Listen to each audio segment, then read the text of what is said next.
Zara's 4 hearts were beating like war drums as she checked her reflection one last time in the mirror of her small apartment. Her blue-scaled skin shimmered under the artificial lights, and her large golden eyes sparkled with nervous excitement. Tonight was the night she had been dreaming about for weeks, her first date with Kai. She had met Kai 3 months ago at the Galactic Cultural Exchange Center, where she worked as a translator. He was a Veltar, with his elegant silver skin and those mesmerizing purple eyes that seemed to hold the wisdom of ancient stars. When he had finally asked her out last week, she thought she might faint right there in the middle of the busy corridor. Zara belonged to the Azari race, known throughout the galaxy for their emotional nature and artistic abilities. Her people were considered gentle and peaceful, preferring poetry and music to warfare. The Veltar were different. They were known for their logical minds and technological advancement. It was an unusual pairing, but she had heard that opposites often attracted. She smoothed down her flowing emerald dress, one that her sister had insisted would bring out the color of her eyes. Her hands trembled slightly as she applied the last touches of the traditional Azari face paint, delicate golden swirls around her eyes that told the story of her family lineage. The communication device on her wrist chimed softly. A message from Kai appeared in glowing letters. "Ready for our adventure among the stars? The restaurant reservation is confirmed for 7 p.m. I cannot wait to see you." Zara smiled, her nervousness mixing with pure joy. She had chosen the Celestial Gardens, a beautiful restaurant on Harmony Station that was famous for its romantic atmosphere.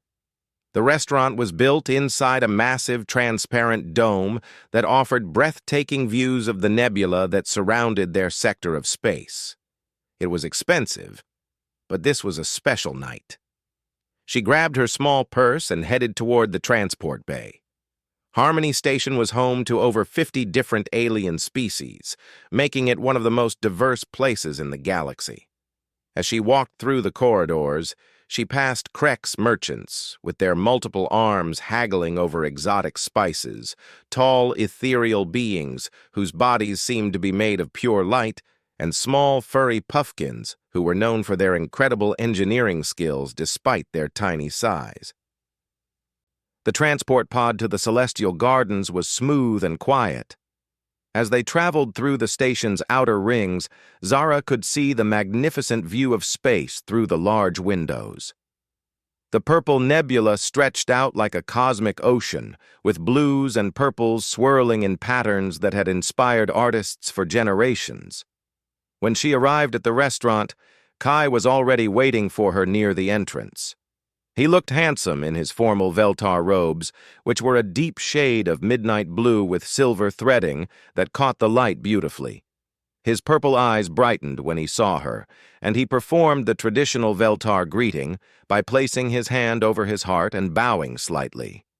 "Zara, you look absolutely radiant," he said, his voice carrying that melodic quality that all Veltar possessed.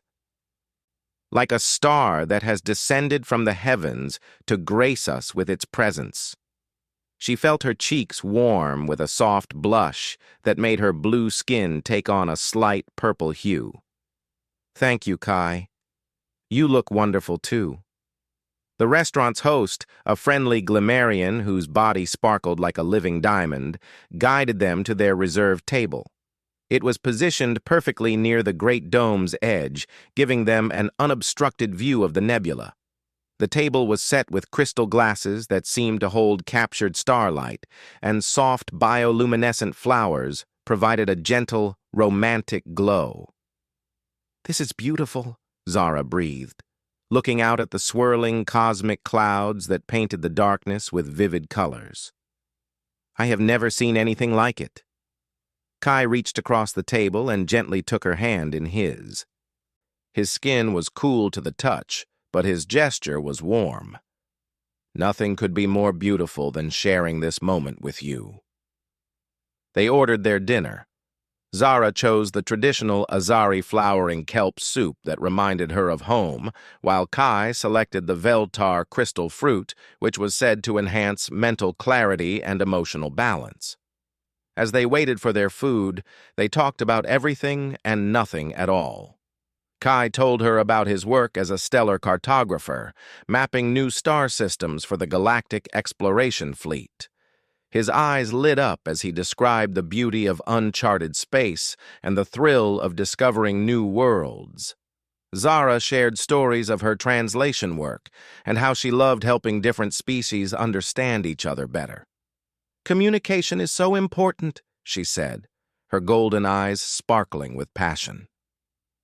"When species cannot understand each other, fear and mistrust grow. But when we can share our thoughts and feelings, we realize how similar we all are deep inside." "That is one of the things I admire most about you," Kai replied.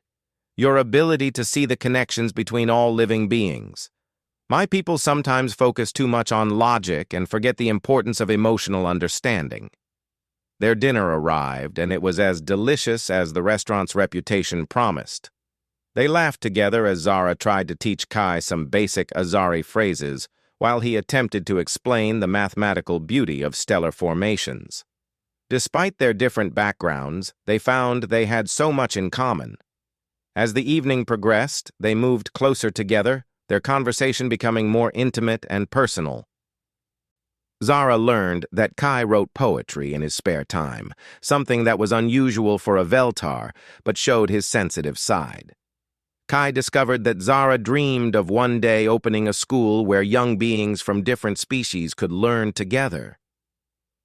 "You know," Kai said softly, looking deep into her eyes, "I was so nervous about tonight. I was afraid you might find me too serious or boring." Zara laughed, a sound like silver bells. "And I was worried you would think I was too emotional or silly. It seems we were both wrong." They were sharing a dessert, a beautiful creation that looked like a miniature galaxy complete with swirling colors and edible stardust when the first tremor hit the station. It was subtle at first, just a slight vibration that made the crystal glasses chime softly against each other. Some diners looked around curiously, but most continued their conversations, assuming it was just a passing transport or some routine station maintenance. But Zara noticed that Kai's expression had changed. His purple eyes were alert and focused, and she could see him processing information the way his logical species did when something was wrong. "That vibration pattern is not normal," he said quietly, his hand still holding hers but his attention now divided. "The frequency is too regular to be random, and it is coming from the station's outer hull." As if responding to his words, the lights in the restaurant flickered once, then twice. Now other diners were beginning to notice that something was amiss. The gentle background music that had been playing stopped abruptly, replaced by an announcement from the station's communication system. "Attention residents and visitors of Harmony Station. We are experiencing minor technical difficulties with our power grid. Please remain calm while our engineering teams investigate the issue. There is no immediate danger." But Kai was shaking his head. "That is not a power grid issue," he whispered to Zara. "I have spent enough time on space stations to know the difference between system failures and external impacts." The next tremor was stronger, causing several glasses to fall from tables and shatter on the floor. The host was moving quickly between tables, trying to reassure guests, but Zara could see the worry in his sparkling features. Through the great dome above them, she noticed that some of the stars seemed to be moving in patterns that were not natural. As she watched more carefully, she realized they were not stars at all, but ships that were approaching the station in formation. "Kai," she said, her voice tight with growing fear. "Look at the ships out there." He followed her gaze, and his face went pale, his silver skin taking on an almost white hue. "Those are Ravager ships," he said, his voice barely audible. "Pirates. They attack outer rim stations like this one." As if the universe was listening to their conversation, The lights went out completely, plunging the restaurant into darkness except for the dim glow of the bioluminescent flowers and the distant light of the nebula. Emergency lighting flickered on a moment later, bathing everything in an eerie red glow. The station's communication system crackled to life again. But this time the voice was different, harsh and threatening instead of the calm, professional tone from before. Citizens of Harmony Station, your pathetic defenses have been disabled. This station is now under the control of the Crimson Fleet. You will surrender all valuable cargo and credits, and you will not resist. Anyone who attempts to fight back will be destroyed. Screams echoed through the restaurant as beings of various species began to panic. Some tried to run toward the exits, while others cowered under their tables. Zara felt her 4 hearts pounding so hard she thought they might burst from her chest. Kai squeezed her hand tighter. "We need to get out of here," he said, his logical training taking over despite his obvious fear. Pirates usually target public areas like restaurants first because they know people will have valuables with them. But before they could move, the restaurant's main entrance exploded inward. Through the smoke and debris, figures in dark armor began pouring into the room. They were Skarn, a brutal warrior species known for their cruelty and their massive size. Each one stood nearly 8 feet tall, with gray skin covered in natural armor plates and glowing red eyes that seemed to burn with malice. "Nobody move!" the lead Skarn shouted, his voice amplified by the combat suit he wore. "This is now a robbery! Everyone put your valuables on your tables and keep your hands where we can see them." The pirates spread out through the restaurant, roughly shoving diners aside and grabbing anything that looked expensive. One of them noticed the crystal glasses on the tables and began smashing them just for fun, laughing as the terrified aliens ducked away from the flying shards. Zara pressed herself close to Kai, her whole body shaking with fear. She had never experienced violence like this before. Her people lived peaceful lives on their homeworld, and even here on Harmony Station, she had always felt safe. The sight of the armed Skarn with their cruel smiles and casual violence was like something from her worst nightmares.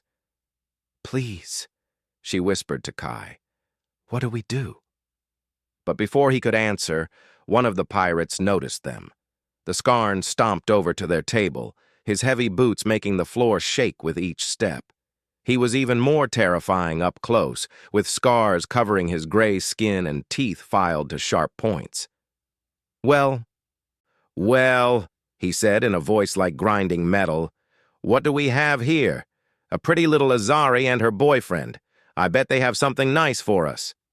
He reached out with one massive hand and grabbed Zara's wrist, yanking her up from her chair. She cried out in pain as his grip tightened around her delicate blue skin. "Let her go," Kai said, standing up quickly. His logical nature was warring with his protective instincts, and she could see him struggling to control his emotions. The Skarn laughed, a horrible sound that made Zara's skin crawl. "Or what, little Veltar? You going to calculate me to death?" He twisted Zara's wrist harder, making her gasp in pain. "Now, both of you empty your pockets and give me everything valuable, and don't even think about holding anything back. Because I will know." Zara could feel tears starting to form in her golden eyes. This was supposed to be the most wonderful night of her life, and instead, it was turning into a nightmare. She looked around the restaurant and saw that the other pirates were treating the other diners just as badly, grabbing jewelry, credits, and anything else they could find.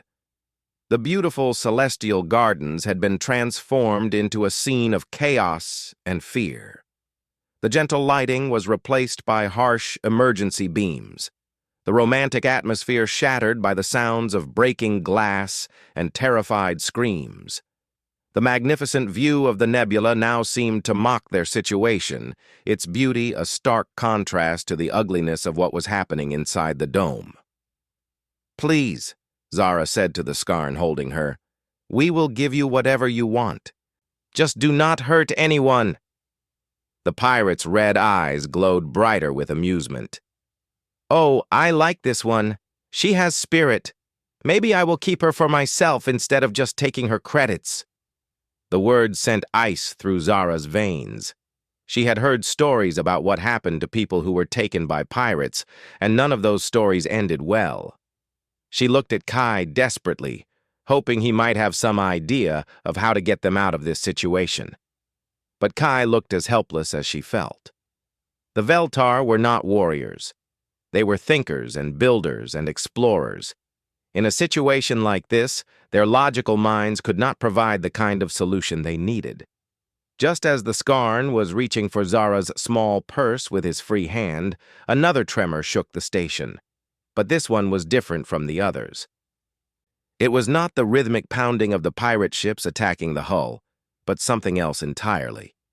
Through the dome above them, they could see new lights appearing in space. These were not the harsh, aggressive lights of the pirate vessels, but something cleaner and brighter.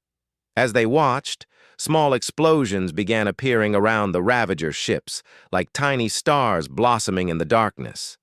"What the hell?" the lead Skarn muttered, speaking into his communication device. "Control! What is happening out there? Who is attacking our ships?" The response came through crackling with static. "Unknown vessels have engaged us. They are too small and fast for our weapons to lock onto. We are taking heavy damage." For the first time since the attack began, Zara felt a small spark of hope in her chest. Someone was fighting back. Someone was coming to help them. The Skarn holding her was distracted by the communication, and she felt his grip loosen slightly. But before she could try to pull away, the restaurant's emergency lighting went out completely, plunging them all into the purple-tinted darkness of the nebula's glow. In that darkness, everything was about to change. In the purple-tinted darkness of the restaurant, chaos erupted. The Skarn pirates were shouting at each other, trying to understand what was happening to their fleet outside. Emergency lights flickered on and off, creating a strobe effect that made everything feel like a nightmare. "All units, fall back to defensive positions," the lead Skarn barked into his communicator, still holding Zara's wrist in his massive grip. "Someone get me a visual on what we are dealing with." Through the transparent dome, they could all see the battle raging in space above them. The large, imposing Ravager ships that had seemed so threatening just minutes ago were now struggling against something much smaller and more agile. Bright streaks of light zipped between the pirate vessels like angry fireflies, too fast for the eye to follow clearly. Zara pressed closer to Kai, both of them trying to stay small and unnoticed in the confusion. The other restaurant guests were huddled under tables or pressed against walls, their faces showing the same mixture of hope and terror that she felt in her own heart. "What kind of ships are those?" Kai whispered, his purple eyes reflecting the flashing lights from outside. His analytical mind was working even in their desperate situation. "I have never seen anything move like that." Before Zara could respond, the lights throughout the restaurant suddenly blazed back to full brightness, so bright after the darkness that everyone had to shield their eyes. But these were not the emergency lights. This was full power being restored to the station. The lead Skarn was becoming increasingly agitated. "How is that possible?" he snarled into his communicator. "We destroyed their main power grid." The response that came back was filled with static and panic. "Sir, something has breached our lines. They are heading directly for the station. Our ships cannot stop them." That was when they heard it, a new sound that was completely different from anything they had heard before. It was not the heavy mechanical rumbling of the Skarn ships or the gentle hum of station machinery. It was something organic and primal, like a war cry that could somehow travel through the vacuum of space. The sound was followed immediately by a tremendous impact that shook the entire restaurant. But this impact came from inside the station, not outside. Something had just landed in the main corridor beyond the restaurant's entrance. "What was that?" One of the Skarn pirates called out, his weapon raised and pointing toward the destroyed entrance. The lead Skarn finally released Zara's wrist, shoving her roughly toward Kai as he raised his own weapon. "Stay back and keep watch on the prisoners," he ordered his men. "I will handle whatever just entered our area." Heavy footsteps echoed from the corridor outside, but these footsteps had a different rhythm than the Skarn boots. They were quicker, more purposeful, and somehow more dangerous despite being lighter. "Attention, pirates!" a voice called from the corridor. It was a voice unlike any Zara had ever heard before. It was not as musical as the Veltar voices, or as melodic as her own Azari people. It was rougher, more direct, but it carried an authority that made everyone in the restaurant stop what they were doing and listen. "My name is Marcus Chen. I am a human, and I am giving you one chance to surrender peacefully." The Skarn pirates looked at each other in confusion. "A human?" one of them muttered. "What is a human doing out here?" Zara had heard of humans before, though she had never met one. They were a relatively new species in galactic politics, having only achieved faster-than-light travel within the last century. Most of what she knew about them came from stories that were probably exaggerated. Tales of incredible stubbornness, strange emotional reactions, and an unusual approach to problem-solving that other species found difficult to understand. "I do not know what game you are playing, human," the lead Skarn shouted back. "But you are about to find out what happens to those who interfere with the Crimson Fleet." The response from the corridor was immediate and terrifying. The heavy footsteps broke into a run, and suddenly a figure burst through the restaurant's damaged entrance. Zara's first thought was that humans were smaller than she had expected. The being who had just entered was only about 6 feet tall, which made him much shorter than the 8-foot Skarn pirates. His skin was a warm brown color, and his hair was black with streaks of silver that suggested he had lived through many years and many battles. But despite his smaller size, there was something about him that made the entire room feel different. He moved with a confidence that seemed impossible for someone facing 6 heavily armed pirates. His clothing was simple, some kind of dark combat suit that had clearly seen better days.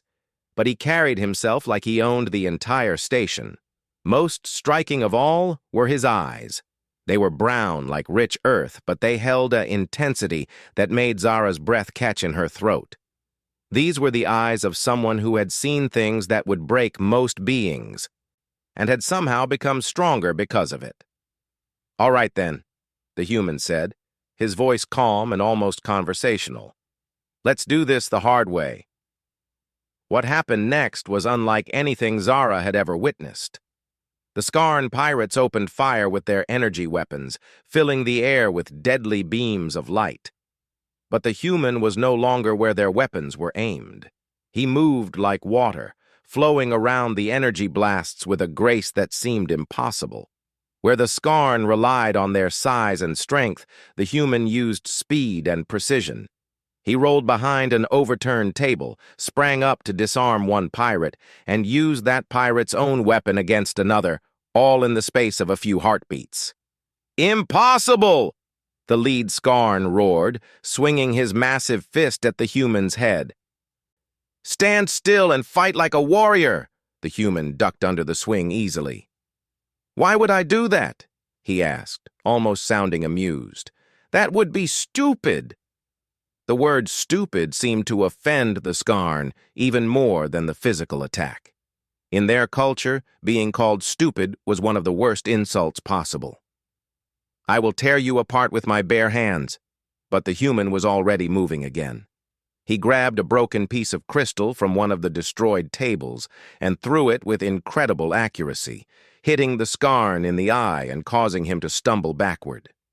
In that moment of distraction, the human somehow got behind the much larger alien and applied some kind of hold that made the pirate collapse to the ground, unconscious. The other Skarn pirates looked at each other in shock. Their leader, the strongest warrior among them, had been defeated by a being half his size in less than 30 seconds. "Who wants to be next?" the human asked, picking up the lead pirate's weapon and checking its energy charge with practiced movements.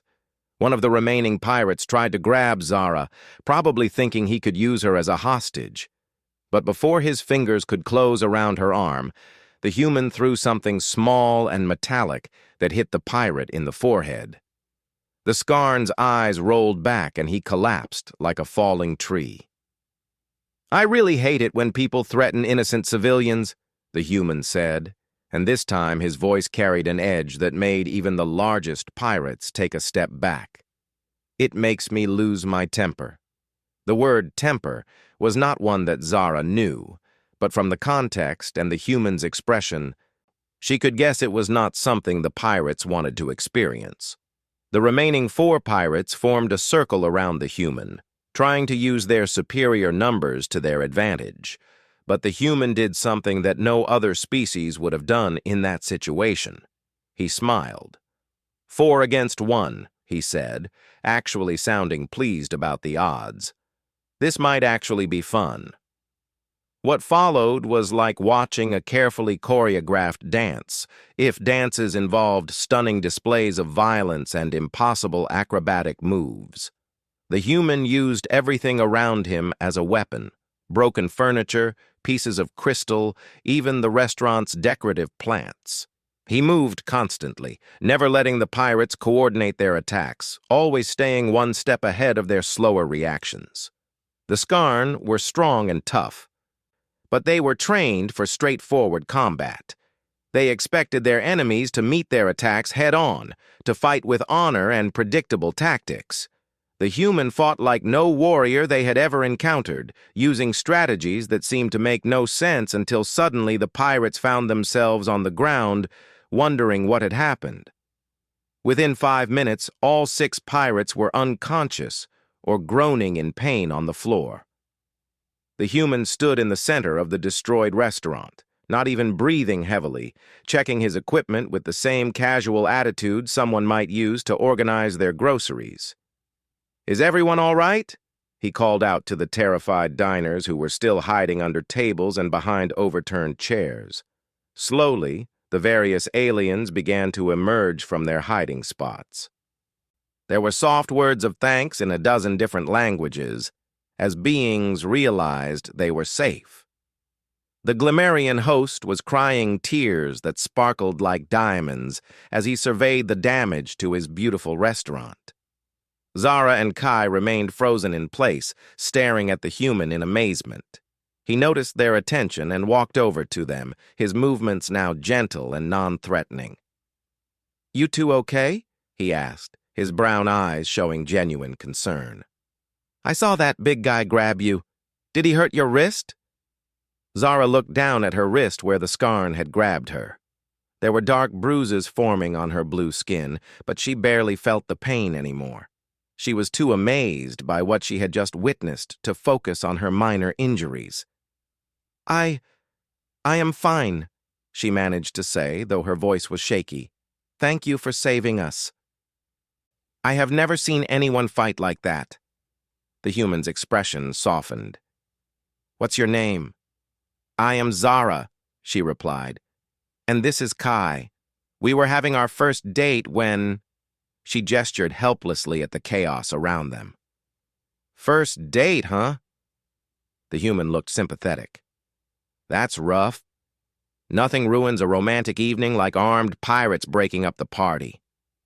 Kai finally found his voice. "How did you defeat them so easily? The Scarn are among the most feared warriors in this sector of the galaxy." The human shrugged. "They're big and strong, but they're not very flexible in their thinking. Plus, I've had a lot of practice dealing with bullies over the years." "Practice?" Zara asked, curious despite everything that had just happened. The human's expression grew more serious. "I spent 20 years in the Earth Defense Force. Fought in the Centauri War, the Vegan conflicts, the Siege of New Geneva. When you have been in enough fights, you learn that size and strength are not the only things that matter in combat." He looked around at the damaged restaurant with obvious regret. "Sorry about ruining your date night. This place looked really nice before my grand entrance. Zara followed his gaze and realized that what had been the most beautiful restaurant on Harmony Station was now a disaster area. Tables were overturned, crystal was shattered everywhere, and decorative plants were scattered across the floor. The romantic lighting had been replaced by harsh emergency beams, and the gentle music had given way to the moans of defeated pirates. But strangely, she found she did not care about the ruined restaurant. She was alive, Kai was alive, and all the other innocent diners were safe. That seemed much more important than broken furniture and spilled food. "You did not ruin anything," she said firmly. "You saved us." The human smiled at that, and Zara was surprised by how warm and genuine the expression was. For someone who had just fought 6 armed warriors, he seemed remarkably calm and friendly. "Marcus Chen, by the way," he said, offering his hand in what she realized must be a human greeting gesture.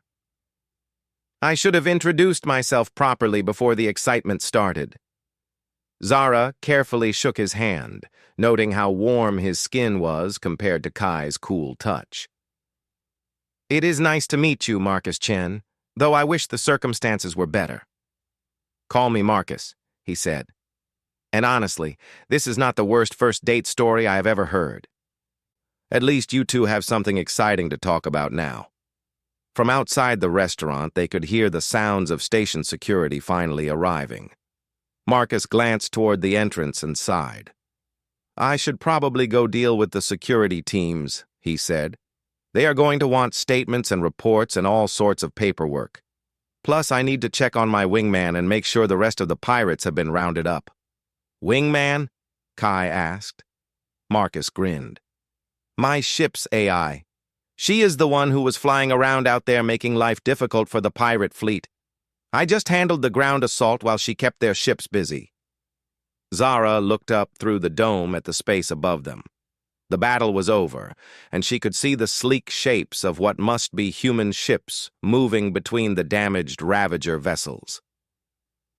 "Your artificial intelligence can pilot ships?" "AI technology is one of the things humans have gotten pretty good at," Marcus explained. "Though honestly, calling Aria just an AI is selling her short. She has been my partner for 8 years now, and she is the best pilot I have ever seen." He started to turn toward the entrance, then paused and looked back at them. "Hey, I know this is going to sound strange after everything that just happened, but would you two like to have dinner on my ship tomorrow night?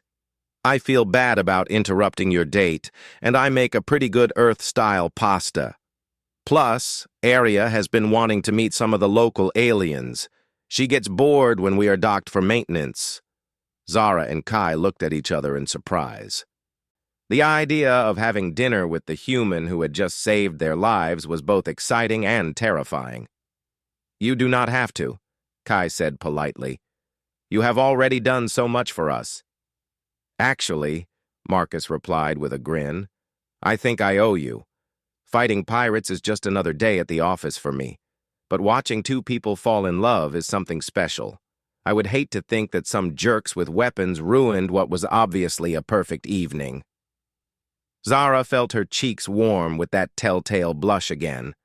Had it been that obvious how she felt about Kai? She glanced at him and saw that his silver skin had taken on a slight purple tint, which was the Veltar equivalent of a blush. "Besides," Marcus continued, "Aria has been analyzing the station's food service records, and she says the Celestial Gardens was definitely the best restaurant here. Since it's going to be closed for repairs for a while, someone needs to make sure you two get a proper romantic dinner."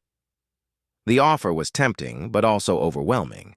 Humans were still so new to the galactic community, and there were so many stories about their unusual customs and unpredictable behavior. "We will think about it," Zara said diplomatically. Marcus nodded, understanding. "Fair enough. Here." He pulled out a small communication device and handed it to her. "This will reach my ship if you decide you want to take me up on the offer. No pressure either way." With that, He walked toward the entrance where station security was waiting to debrief him. But before he left the restaurant completely, he turned back one more time. "For what it is worth," he called out, "you two make a really cute couple. Do not let one bad evening ruin something that could be amazing." And then he was gone, leaving Zara and Kai alone among the ruins of what was supposed to be their perfect first date. The next evening, Zara found herself standing outside Docking Bay 94, holding the small communication device Marcus had given her. She had spent the entire day thinking about his invitation, going back and forth between excitement and nervousness. Kai stood beside her, looking equally uncertain. They had met for coffee that afternoon to discuss what had happened and whether they should accept the human's offer. The conversation had been awkward at first. Both of them were still processing the trauma of the pirate attack and trying to figure out how they felt about each other after such a strange first date. "Are you certain about this?" Kai asked for the third time in 10 minutes. His purple eyes showed the same mixture of curiosity and apprehension that she felt. "No," Zara admitted honestly, "but I keep thinking about what he said, about not letting one bad evening ruin something that could be amazing." She looked at the communication device in her hand. "Also, I cannot stop thinking about how easily he defeated those pirates. He moved like he was dancing instead of fighting. And when it was over, he was concerned about our feelings rather than celebrating his victory." Kai nodded slowly. That was unusual behavior for a warrior. Most species that excel in combat also tend to be aggressive and violent in their normal interactions. But Marcus seemed almost gentle. "Maybe that is what makes humans different," Zara suggested. "They can be fierce when they need to protect others, but peaceful when the danger is over." She pressed the activation button on the communication device. It hummed softly for a moment, then projected a small hologram of Marcus's face. Even in the tiny image, his warm brown eyes and genuine smile were unmistakable. "Zara, I was hoping you would call. Did you and Kai decide to take me up on dinner?" "We did," she replied, surprised by how much calmer she felt just seeing his friendly expression. "If the offer is still open." "Absolutely! Bay 94, right? I can see you on the security monitors. Come on aboard." The communication device went silent, and a moment later the massive doors of the docking bay began to open with a soft, mechanical hum. What they saw inside made both Zara and Kai gasp in surprise. Marcus's ship was unlike anything either of them had ever seen before. Most species designed their vessels for either maximum efficiency or impressive appearance. Veltar ships were elegant and mathematical, with clean lines and logical proportions. Azari vessels were flowing and organic, designed to be beautiful as well as functional. But the human ship seemed to combine both approaches while adding something entirely unique. It was sleek enough to be fast, sturdy enough to survive combat, but it also had unexpected touches of personality. There were artistic patterns painted along the hull, what looked like windows with actual curtains, and small details that served no practical purpose except to make the ship feel alive. "Welcome aboard the Dancing Star," Marcus's voice called from a speaker near the airlock. "Come on up. Dinner is almost ready." The interior of the ship was even more surprising than the exterior. Where most vessels had sterile, purely functional corridors, the Dancing Star felt like a home. The walls were painted in warm colors, and there were actual plants growing in small alcoves. Soft music played from hidden speakers, and the lighting was gentle and welcoming rather than harsh and bright. "This is remarkable," Kai said, running his hand along a wall that had been decorated with what looked like hand-painted murals of various alien worlds. "I have never seen a ship designed like this. Humans seem to need beauty around them even in space," Zara observed. "My people would understand this approach." They found Marcus in what he called the galley, which was similar to a kitchen but much more sophisticated. He was wearing casual clothes instead of his combat suit, and the change made him seem younger and more approachable. He was stirring something that smelled absolutely delicious while humming along to the soft music. "Perfect timing," he said with a grin. "The pasta is just finished, and Arya has been looking forward to meeting you." "Arya is your artificial intelligence?" Kai asked, looking around curiously for some kind of display screen or holographic projector. "That's right," a new voice said, and suddenly a figure materialized in the center of the galley. But this was not just any hologram. Arya appeared as a tall, elegant woman with silver hair and eyes that seemed to sparkle with intelligence and humor. Her appearance was clearly artificial, but there was something unmistakably alive about her presence. "Hello, Zara and Kai," Arya said with a smile that was somehow both synthetic and genuinely warm. "Marcus has told me so much about you. I'm sorry our first meeting had to be under such dramatic circumstances." Zara stared at the holographic woman in amazement. She had heard about human artificial intelligence, but she had never imagined it would be so personal. "You were the pilot fighting the pirate ships?" she asked. Arya's smile became slightly mischievous. "I was. Though I have to admit, I enjoyed myself more than I probably should have. Those Ravager pilots were so predictable. They kept trying to use the same attack patterns over and over again. Arya has a tendency to get a little cocky when she is outmaneuvering enemy ships," Marcus said, with obvious affection. "But she has earned the right. She is the best pilot in this sector of the galaxy." "Flattery will get you everywhere," Arya replied, then turned back to Zara and Kai. "Please sit down and make yourselves comfortable. Marcus has been cooking for hours." The dining area was just as welcoming as the rest of the ship. The table was set with real plates and glasses instead of the disposable materials most ship crews used. There were even flowers in a small vase, actual living flowers that must have been grown in the ship's hydroponics bay. "This looks wonderful," Zara said, as Marcus began serving plates of something he called spaghetti carbonara. The smell alone was making her mouth water. "It is just simple comfort food," Marcus said modestly. "But after everything you went through last night, I thought you might appreciate something warm and filling."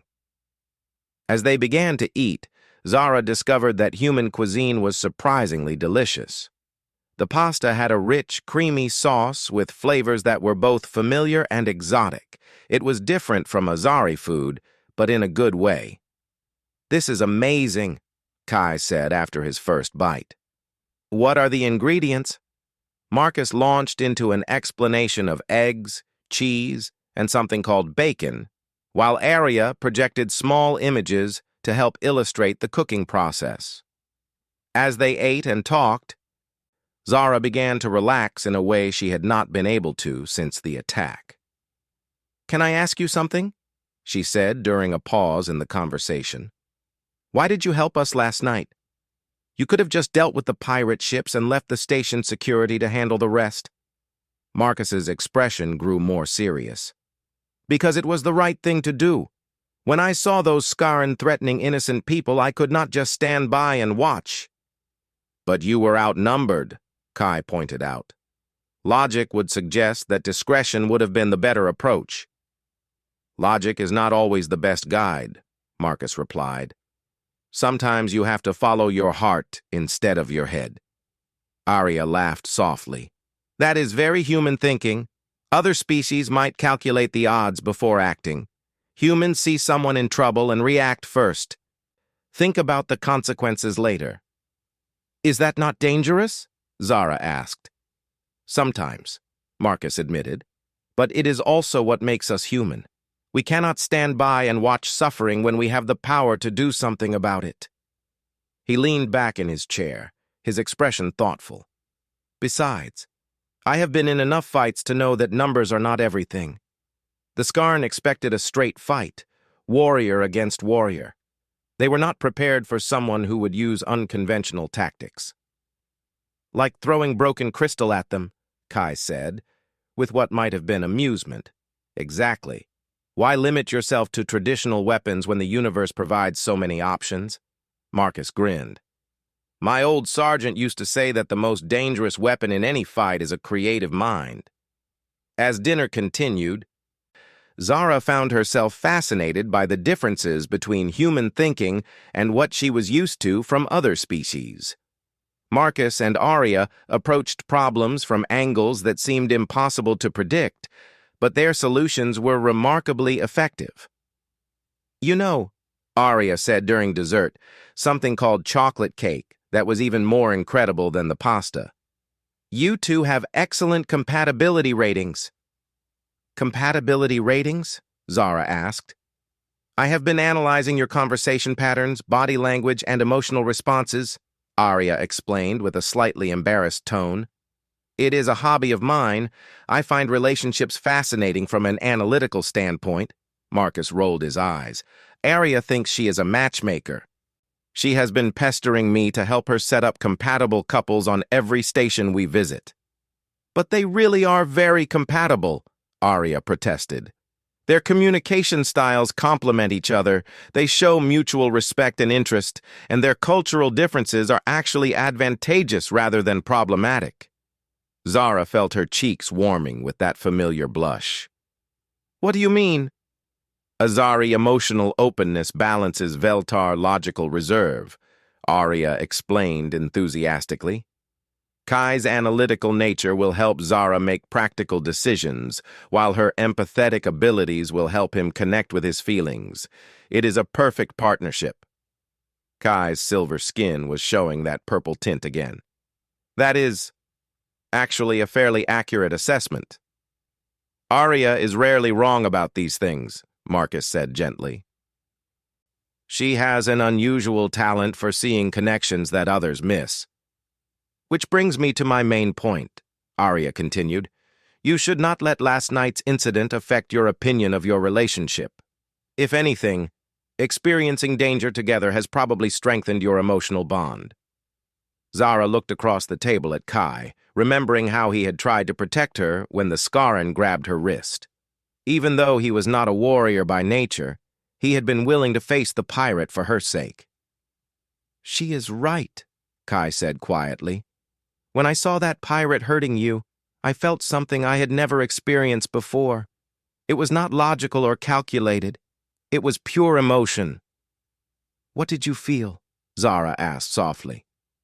That I would do anything to keep you safe, he replied, his purple eyes meeting her golden ones. Even if it meant facing impossible odds. Marcus and Arya exchanged a look that somehow included both satisfaction and amusement. And how do you feel about that? Marcus asked Zara. She considered the question seriously. When Kai stood up to defend me, even though he was frightened, I realized that courage is not about being unafraid. It is about doing what is right despite being afraid. She reached across the table and took Kai's cool hand in her warm one. I felt proud to be with someone who would face danger for me, and I felt safe. Not because he could defeat the pirates, but because I knew he would never abandon me. That, said Arya with obvious satisfaction, is the foundation of a strong relationship. Marcus raised his glass of what he called wine. To second chances and better second dates. They all raised their glasses, even Arya projected one for herself, and drank to the toast. Speaking of which, Marcus continued, I have an idea for how you two can have the romantic evening you were originally planning. He stood up and gestured toward a door that led to another part of the ship. Arya, would you do the honors? The lights in the galley dimmed, and soft, romantic music began playing from the ship's speakers. The door opened to reveal what Marcus called the observation deck, a room with transparent walls that offered a stunning view of space. But this was not just any view. Marcus had positioned his ship so that they had a perfect perspective of the purple nebula, the same cosmic clouds they had been admiring from the restaurant. But from here, Without the interference of the station's lighting and atmosphere, the nebula was even more magnificent. "Oh," Zara breathed, her hand moving to her heart. "It is beautiful." The observation deck had been prepared with the same attention to detail as the dinner. There were comfortable cushions arranged near the transparent walls, soft lighting that did not interfere with the view outside, and even some of those live flowers to provide a gentle fragrance. "I will leave you two to enjoy the rest of your evening," Marcus said with a knowing smile. "Arya and I will be in the engine room doing some maintenance work, so you will have complete privacy." "Thank you," Kai said, his voice filled with genuine gratitude. "For everything." "Hey, we all deserve to have our romantic moments," Marcus replied. "The universe throws enough problems at us without letting pirates ruin a good love story."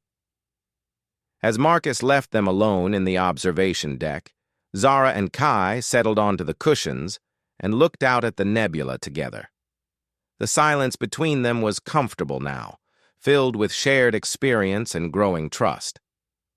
"This is better than the restaurant," Zara said after a while. "More private and peaceful." "And no chance of being interrupted by pirates," Kai added, with what was definitely humor. She laughed, and the sound felt more natural than it had all day. "I was so nervous about our first date, I wanted everything to be perfect." "It was perfect," Kai said, surprising her. "Not the way we planned, but perfect anyway." "How can you say that? We were attacked by pirates." "Yes, but because of that attack, I learned something important about you, and about myself." He turned to face her more directly. "I learned that you are brave and compassionate even when you are frightened. You were more concerned about everyone else's safety than your own. And I learned that you have a protective instinct that is stronger than your logical nature," she replied. "That when someone you care about is in danger, you will act with your heart instead of your head." "Like Marcus did," Kai observed. "Exactly like Marcus did." Zara looked thoughtful. "He showed us that strength is not just about physical power, it is about being willing to help others even when it puts you at risk." They sat in comfortable silence for a while, watching the cosmic clouds swirl in patterns that had been forming for millions of years. The view was hypnotic and peaceful, a perfect contrast to the violence and chaos they had experienced the night before. "Zara," Kai said eventually, "would you like to have dinner again tomorrow night? Somewhere without pirates this time?" She smiled, feeling that familiar warmth in her heart. "I would love to. Though I have to admit, Marcus has set a high standard for second dates." "I think we can manage something special," Kai replied, then hesitated for a moment before continuing. "Actually, I have been thinking about what Marcus and Arya said, about how our differences complement each other." "What about it?" "I think they were right. I tend to analyze everything to death instead of trusting my emotions, but you help me remember that feelings are just as important as logic." Zara felt her breath catch slightly. "And you help me think through decisions instead of just following my impulses. You make me want to be smarter." "So we are good for each other?" "We are very good for each other," she confirmed. As if on cue, the ship's communication system crackled softly, and Arya's voice spoke quietly so as not to disturb the romantic atmosphere. "I hate to interrupt, but I thought you would want to know. The Celestial Gardens is planning to reopen next week with a special dinner to thank Marcus for saving the restaurant. They have invited you both to attend as guests of honor." Zara and Kai looked at each other and started laughing. "Should we go?" Kai asked. "Definitely," Zara replied. "But this time I think we should invite Marcus and Arya to join us." "An excellent idea," came Arya's voice, sounding pleased. "Marcus needs more friends. He spends too much time talking to his ship's computer." "I heard that," Marcus's voice called from somewhere deeper in the ship, causing both Zara and Kai to laugh again. As the evening continued, they talked about everything and nothing, sharing stories about their families, their dreams, and their hopes for the future. The trauma of the pirate attack began to fade, replaced by something much stronger and more positive. When it was time for them to return to their own quarters on the station, Marcus and Arya insisted on escorting them personally to make sure they arrived safely. "Thank you," Zara said as they stood at the docking bay airlock. "This evening was wonderful, better than our original plans." "Sometimes the best things come from the worst circumstances," Marcus replied with wisdom that seemed beyond his years. "You two have something special. Do not let anyone or anything convince you otherwise." Arya's hologram flickered into view one last time. "And remember, if you ever need relationship advice, I have been studying human romantic behavior for 8 years. I am practically an expert." "Arya," Marcus said with exasperated affection. "Leave them alone. They are doing just fine on their own." As they walked back through the station's corridors toward their homes, Zara and Kai held hands and talked quietly about their plans for their real second date. They passed the closed and damaged celestial gardens, but instead of feeling sad about what had been lost, they felt grateful for what they had gained. "You know," Zara said as they reached the junction where they would part ways to go to their separate apartments, "I think Marcus was right about something." "What is that?" "Sometimes the most important moments in life do not happen the way we plan them. Sometimes they happen because of the unexpected, scary, impossible things that force us to discover who we really are."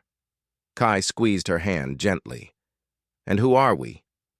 "We are two people who found each other in the middle of chaos," she replied, "and who learned that love is not about perfect circumstances. It is about choosing to care for each other no matter what the universe throws at us." "I like that definition," Kai said softly. As they said goodnight and went to their separate homes, both of them were already looking forward to tomorrow. Their first date had been ruined by pirates, but their second date was going to be perfect. Not because nothing would go wrong, but because they now knew they could handle anything together. And somewhere in Docking Bay 94, a human veteran and his AI companion were already planning their next act of kindness for the beings of Harmony Station, because helping others find happiness was what humans did best. The universe was vast and sometimes dangerous, but it was also full of unexpected friendships, second chances, and love stories that began in the most impossible circumstances. And that, Marcus and Arya agreed, was what made traveling among the stars worthwhile.